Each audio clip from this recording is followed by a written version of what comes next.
Process cycle efficiency, or PCE, is a simple way of asking one important question. How much of the total time a process takes is actually spent adding value for the customer? The calculation is straightforward.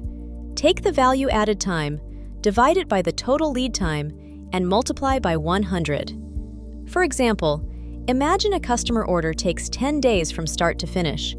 But when we look closely, the actual work that adds value only takes 2 days.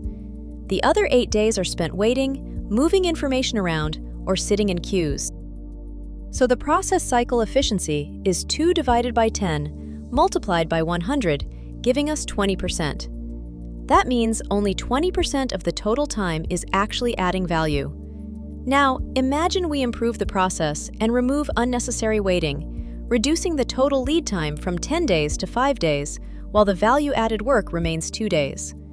Our PCE is now 2 divided by 5 multiplied by 100, giving us 40%. Nothing has changed about the actual work. We have simply removed some of the waiting around it. That is the power of process cycle efficiency. It helps us see how much of a process is genuinely creating value and how much time may be hiding opportunities for improvement.